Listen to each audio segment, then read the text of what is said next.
Hey everyone, I'm sorry I couldn't be there today. Hopefully, as you saw from the Schoology post, that I got this really great opportunity. I might be in a book. That's kind of cool about some of the things that we were doing here in Grayslake Central.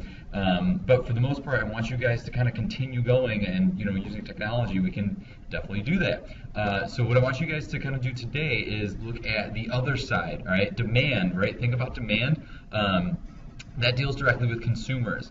However, there's another side to it, right? The unit's called supply and demand. So we got to look at the supply side of things. Now, when we talk about supply, we talk about suppliers, therefore the producers of things. So just like demand, there's a law of supply. So let's get into it, okay?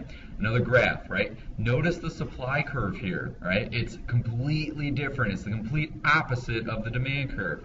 Okay, difference between quantity supplied and supply. Now, there is no previous lesson. We're just jumping in here. Is quantity supply is just a point on the curve, and supply is the entire curve. Okay, so right here we have a quantity supplied, but this whole thing is supply, right? Boom, awesome news. Hold on one second.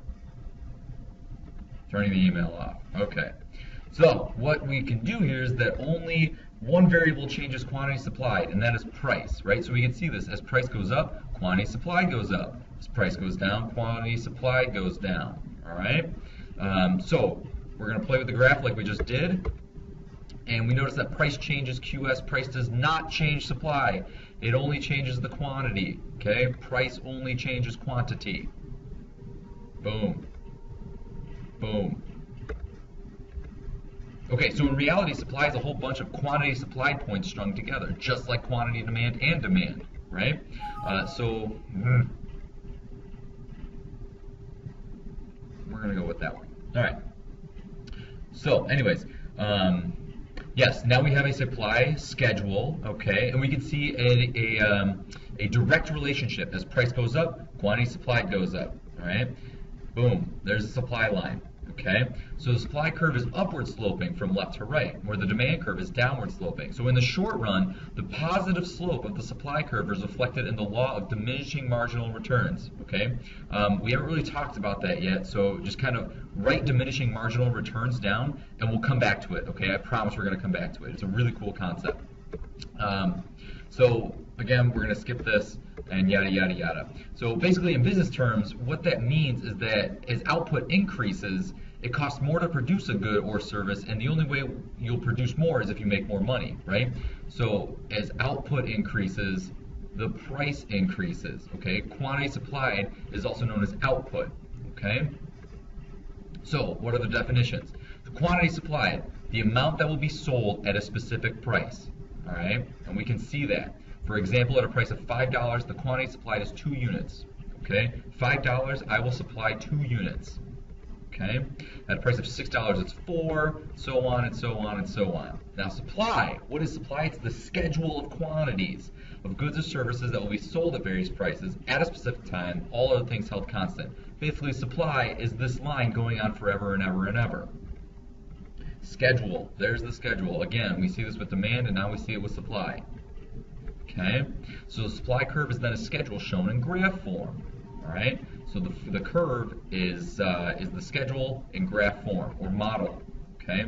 Sold at various prices at a specific time, all right? It's all relatable. Notice the difference. Quantity supplied at various prices on the graph that relate to the table, okay? It's a direct relationship.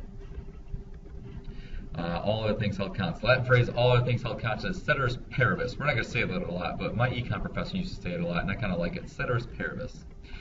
Anyway, so supply is the curve, ceteris paribus, all other things equal. In other words, supply is a constant at a specific time.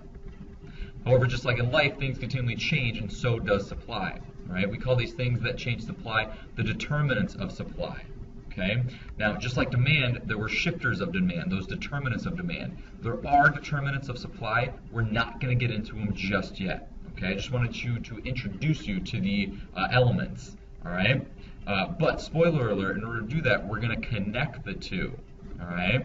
Very important concept here that we're going to dive into next time. By inserting this demand curve here, you can't see where I'm pointing, inserting this demand curve here, we can now tell what happens to the equilibrium price and quantity.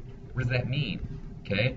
If supply and demand intersect, that's called equilibrium price and quantity. So basically, where supply and demand meet, That's where price comes from. All right? And we're going to stop there. Okay, guys, again, I'm so sorry I had to miss class again today.